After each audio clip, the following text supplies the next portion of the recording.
Hello everyone, welcome along to this week's show. I'm here with Simon Dyson, as always, six-time European Tour winner, to have a look at the European Tour, both this week's event in the Czech Republic and also last week's event in Kent. And of course, the PGA Tour really starts to get going now with the Fedex playoffs coming up and a cracker last night to review as well, the Wyndham Championship. Simon, welcome along as always. How have you been? Yeah, good, thank you. You? Yeah, I've been enjoying the golf. We're getting to that sort of the season now, aren't we? Where we've had the majors, but now it gets cranked up again for the Fedex and, of course, the Ryder Cup on the horizon as well. Got a great month, 5 weeks coming up, haven't we? Some fantastic events. And it's all started off with the next week in America, the first one of the Fedex. Yeah, it is very big, isn't it? We'll have a look at that shortly. I think actually I just read online that it's the biggest event for the players in terms of the field and the majors. So all the top boys, of course, are there having qualified. So we'll get to that shortly. But let's have a look at the Wyndham, because it's a cracker last night, as I said. Kevin Kisner winning his fourth PGA Tour title at the Wyndham Championship, coming through a six-man playoff, the second hole, stiffing it close and knocking it in for the win. Having lost out in 5 previous playoffs before on tour. He was 0-5, if you like, for playoffs until last night. So he overcame that, and it was a great win for him. Great win. You know, solid, very, very solid player. You know, he's actually one that I was kind of looking at last week. He's very similar to a Webb Simpson. Doesn't bomb it miles, but, you know, gets a lot out of his game. Very, very solid player and great win, you know. But I look at, you know, the putt Adam Scott had to win. He had about a 5-6 footer to win the tournament, and it had been great to have seen Scotty win. You know, he's a very popular golfer out on tour, great player as well. So he'll be ruining that miss. But like you said, great win for Kisner. Yeah, I think you're doing him a favour by saying the 6 foot as well. I think it was a little bit under that, but we've seen that, haven't we, over the years with Scott? I mean, thank God we hadn't tipped him last week, because we would have really been cursing, wouldn't we? But yeah, it was a disappointing performance with the putter again, although he had actually played well on the greens prior to that. But I guess under the most scrutiny, under the biggest pressure, the weaknesses really come out. Yeah, that's it. And do you know what? I watched a bit of the highlights, and the commentators were talking about how much emphasis he was putting on the greens book. You know, a lot of guys do. Whereas I think with something like that, when the nerves are going, you just got to go with your instinct. You've got to trust yourself. He's a major champion. He's a multi-time winner. You know, he knows how to read greens without a book. So just go with your instincts. Sometimes your instinct's right. And, you know, I think he thought he'd hit a good putt, judging by what the green book said. But obviously, you know, it just misread it a bit. But yeah, it was a shame, really, because it'd have been nice to see him back in the winner's circle. Yeah, and another missed putt, a short one, cost another player, this time Justin Rose. He ended up finishing 126th in the Fedex standings, so he just missed out by 1 place into entering the playoffs this week. And he wasn't the only one. The likes of Ricky Fowler, who missed the cut, also Tommy Fleetwood, Francesco Molinari, some big names who are not competing this week, Simon. So tough for them, but in particular, Justin Rose, who was having a good week, wasn't he? Yeah, he was. It was a shame, really. You know, he... for somebody like Justin not to be in the Fedex is a bit of a shock, a big shock, actually. And, you know, like some Molinari and Fleetwood and people like that, these are guys who should be playing in these events. You'd almost be expecting them to make the top 30, the final one. So to miss out on the top 125 is a big thing for Justin. But he's the type of player who'll kind of go back, look at his year, and then come back firing next year, I'm sure. Yeah, hopefully it means to see him a bit more on the European Tour as well, because we've got some big events coming up, haven't we, on the European Tour. So maybe in the build-up to potentially trying to get into that Ryder Cup team, we'll see him over here. Yeah, hope so. It'd be a huge asset to the tour if he did. Okay, let's speak about the European Tour then, because it was another first-time winner last week, as we predicted somewhat, didn't we? We've seen a lot of them recently. And it was another Scotsman as well, and Calum Hill winning the Cazoo Classic. He'd gone close the week before. Grant Forrest, his fellow Scotsman, went in, of course, but he finished it off really nicely, didn't he, this week? And he had some winners in behind, the likes of Levy, Bland, Donaldson, Højbjerg. So to beat guys that have already done it before in contention, that means a bit more, doesn't it? Yeah, absolutely.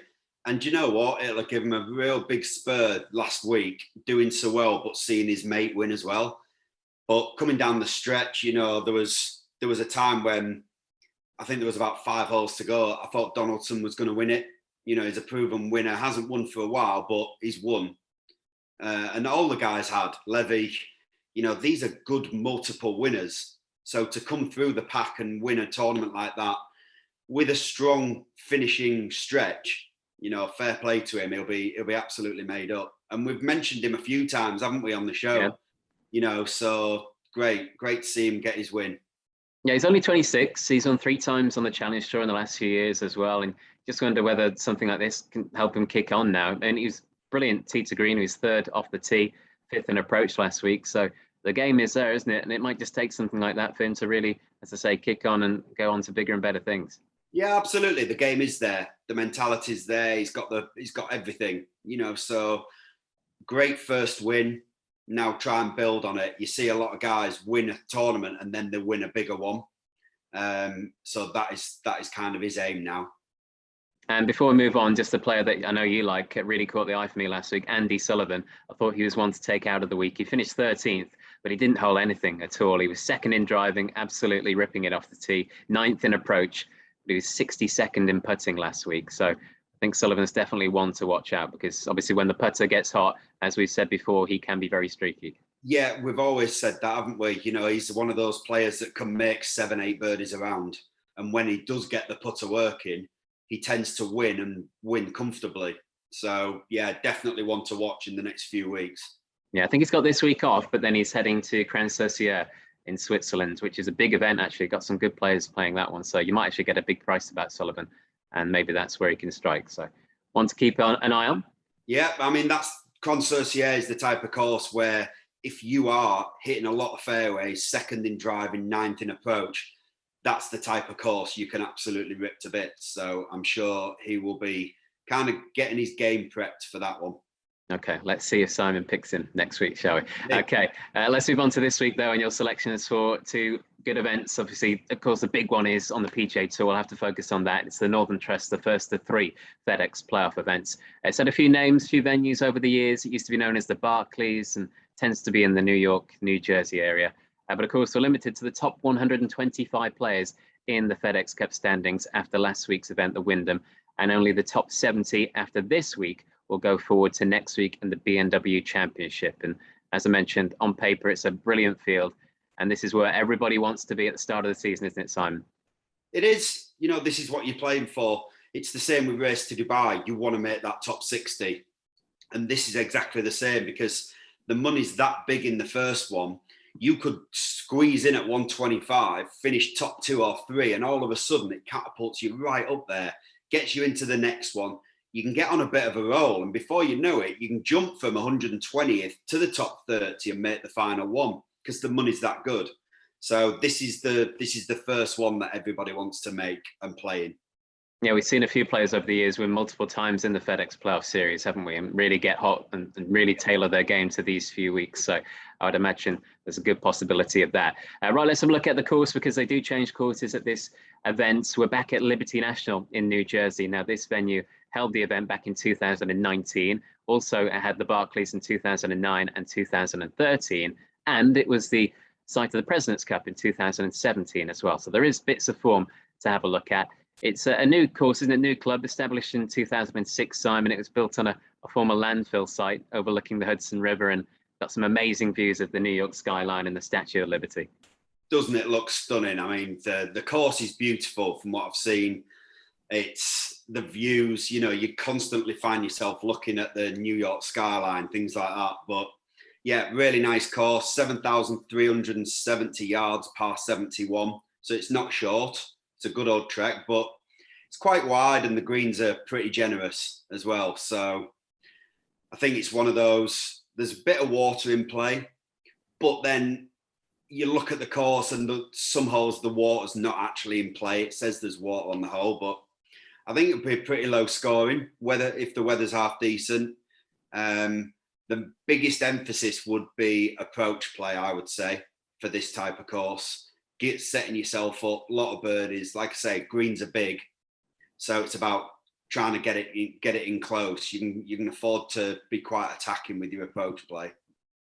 And if we look at the recent winners, not only here, Dustin Johnson last year, but Patrick Reed here, it does tend to be the cream of the crop, doesn't it, that rises to the top in these events. It really does. You look at the last few years of the FedEx, the first tournament, all the top boys seem to rise to the top and win the event, and you kind of, what I was looking for this week is guys who are going well in the FedEx to really push through and cement the position in that top 5, top 10. Okay, let me give you a rundown of the Fedex Cup standings. And you've got Colin Morikawa, who is in first. Jordan Spieth is currently in second. You've got Patrick Cantlay in third. And then you have Harris English in fourth. And then in fifth, it is John Rahm. So let's get to your selections then. How many have you gone for? Who's the first? I've gone for 3. My first one, I said about approach play, it's got to be Colin Morikawa.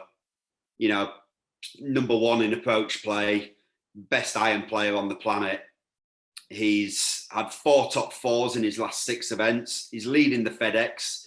He's leading Tita Green. He's second in greens in reg, and he's 4th in scoring average. You look at stats like that, and you look at his form, and it just kind of, if he hits any form whatsoever, he's definitely the man to beat. Yeah, and you look at his iron play in particular. You mentioned that he is the best iron player in the world, probably the best since Tiger, isn't he? Because looking at the strokes gained stats, he's almost half a stroke better off than the next best this season, which is Paul Casey. Yeah. And then that half a stroke, if you replicate that from Casey downwards, so half a stroke down from Casey, you then slip down to about 40th in the rankings. So you've got that gap between 1 and 2, and then 2 and 40. So that really shows you how far ahead he is. It does, and that's what people kind of don't understand. They'd say, oh, he's half a shot better. But then you put it in respect of everybody else. It's like when Tiger was way out with world ranking points in front of number 2. Until you looked at how far ahead number 2 was of the next player, you didn't realise just how far he was ahead. And it's the same with the iron play. So we saw what he's capable of in the Open. It was a masterclass, and like I say, this course really suits him. Yeah, just on that as well, because he turned up at the Open and won, of course, having not seen the course, having not played links golf. And he's only had 1 start here at Liberty National. He was 52nd back in 2019. But again, it doesn't really matter, does it, with Colin Morikawa? He can turn up any week, any venue. And of course, he's done so much in the last 2 years since he played here as well. Well, that's it. You look at how much he's matured as a player, as a person in those 2 years. He's probably learned so much. And you'd say he was an experienced golfer now, even though he's only been out a couple of years, so I don't think you can put that into any context whatsoever from 2 years ago. He's, like I say, he's different class now. And you mentioned he's first in the standings, obviously a great position already, wanting to cement that. And if you look at his career already, he's won a couple of majors, he's won a WGC. Winning the FedEx is the next thing for him, isn't it? The next milestone in the career. Absolutely. And to do it so early on in your career would be, it'd go down in the records, wouldn't it? So he'll be gunning for that for sure. Yeah, he's already on track with a few records, isn't he? Historic records so far. So yeah, we cannot say any more good things about Morikawa, on enough good things, I should say. All right, he's the first one then. Who's going to be next? Next, I'm going to go for John Rahm. I know they're all kind of up there in the FedEx and the standings, but like I said, we look at the players who win this first event in the FedEx, and it's all the top boys who seem to win it. So, and you look at his game, Tita Green, second, he's 5th in the FedEx, pure ball striker. He's first in top 10 finishes this year. He's had 12. He's first in scoring average. He's 3rd in greens in regulation, and he's 1st in total play. So it's like, and he's a major winner, again, FedEx, he will want to win this. It's another feather in the cap, isn't it?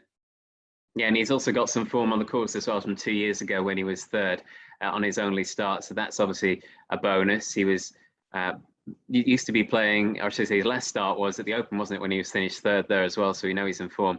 I was having a look, actually. Interesting you mentioned the top 10s, because I noticed the amount of top 10s he had as well. So I had a look this morning. Since he became world number 1 for the first time when he won the Memorial last year in July, he's had 25 starts, including that win. And out of the 25, he's had 17 top 10s. Wow. And 4 wins. That includes, if you include the Memorial this year, which we're going to give him because we paid out on him winning when he had to withdraw. But 25 starts, 17 top 10s and 4 wins. No wonder he's world number one. No wonder he's world number one with those stats. I mean, that's very impressive. Very impressive. I wonder how many of those 17 top 10s of it he's actually been like top 5 or top 4. Yeah, there was quite a lot. I said top 10 because I think there was a 9th in there, but most of them were like top 6, top 5. Yeah. So it's been very impressive. He is very impressive. He's got the whole package, just like Morikawa, and that's why I've gone with him for this one. Yeah, be no surprise to see him win here. Okay, who's the third and final pick? So third, I was a bit between two players. I was between Spieth and McIlroy. You know, the form going into this week is very similar, and they both finished 6th 2 years ago around this course. But I've gone with Spieth because I look at his scoring average is 12th. You know, he's second behind Rahm in top 10 finishes. He's had 10 this season. He's second in the Fedex. And he's 25th overall, Tita Green. And I know McIlroy's 8th, but I just think Spieth has that little bit on McIlroy this week for me. Yeah, in terms of who's probably feeling better about their game, it is Spieth, isn't it, this year? Because he's really come back to form. And if you would have said 6 months ago he'd be world number 12, and I noted down he's had top 20s and 13 of his last 15 starts. So he's just so consistent now, and he just hardly seems to play badly anymore. So yeah, of the two, I think he's probably the one that's feeling better about himself and more confident going into the FedEx. Yeah, and I would say this course kind of lends itself more to Spieth. There's not as much emphasis on driving, which, I mean, we say that's a weak part of his game. It's not, but we're nitpicking, aren't we? You know, relative to everything else. Yeah, but it kind of goes with the rest of his game. His approach play is excellent. You know, he puts beautifully when he rolls that ball. I mean, it's a joy to watch, isn't it? And when he gets out of position, he's got the scrambling ability as well. So it kind of lends, I feel it suits his game more than it does McIlroy's, just fractionally. Well, he's got that first win in a while, hasn't he? And what a perfect way to cap off the year if he could go and win the FedEx playoffs. So hopefully he has a good week. Right, so 3 big picks then for Simon on the PGA Tour. Let's have a look at the European Tour event now as well, which is the Czech Masters. It's back after a year away due to COVID, of course. Now, this event was started in 2014, and we've been playing at the Albatross Golf Resort in Prague ever since. So we got some course on to go off once again. It's not a big event. It's the lowest level purse on the European Tour at €1 million this week. And obviously a lot of the top players are playing in the playoffs. But again, it's a great opportunity for the lower ranked players, the Challenge Tour players, to secure their cards and get a first win on tour. You know, you look at tournaments like this, they won't get a better opportunity. You know, you look at the field, it's quite a weak field for the reason that the top boys are in America. And then a lot of guys are thinking, I've just played a few in a row. It's not much money. I'll take this week off. So it is the perfect opportunity for one of the boys on Challenge Tour, one of the boys getting an invite off Europro to go and do well and go and, you know, win it or get a top 5 and hopefully get them into the following week, which obviously is Cron, like you said. And we've seen so many maiden winners. I think they're probably inspiring each other now. Guys are seeing that other guys who've not won before are finishing a job off, like we saw last week, of course, with Calum Hill. So I guess that just breeds confidence and inspires the rest of them. Yeah, and you know what? It feeds from America as well. You see these young kids coming out of college winning early, and it proves it can be done.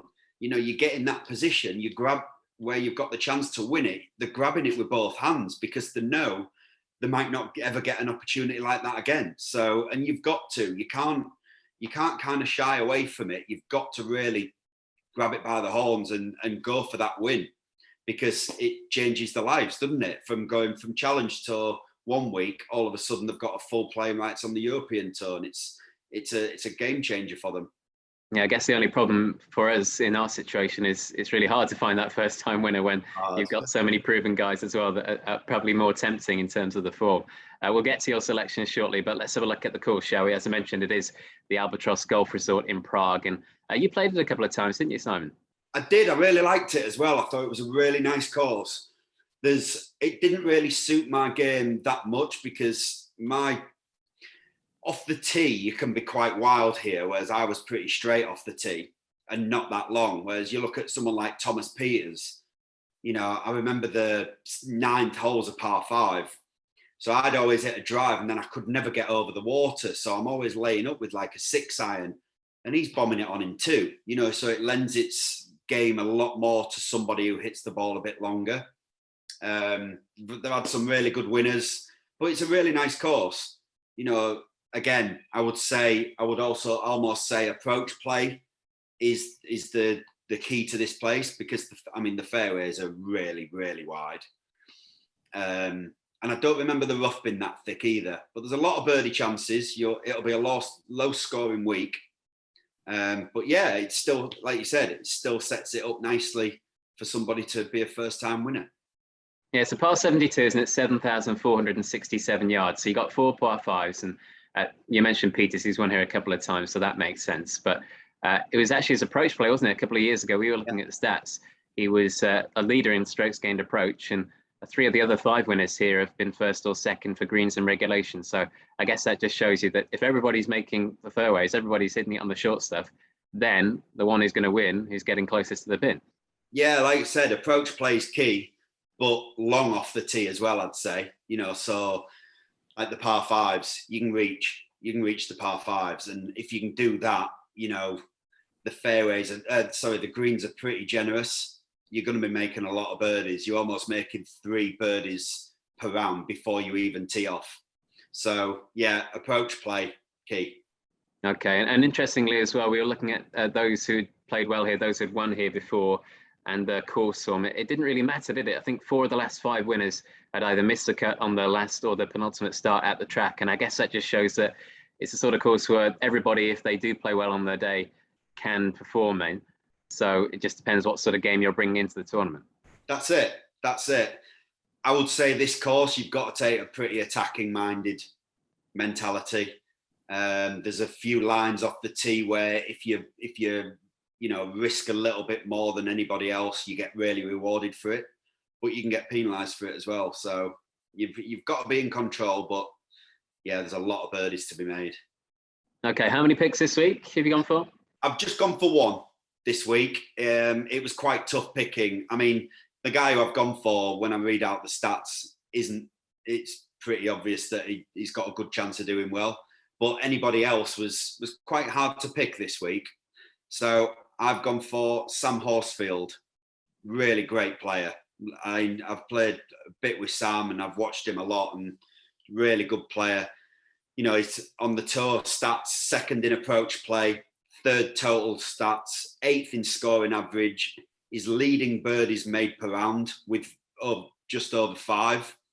He's 42nd in putting, but he's still gaining in putting, and he finished 3rd here 2 years ago. You know, long off the tee, and that 2nd in approach play was the key one for me for this week.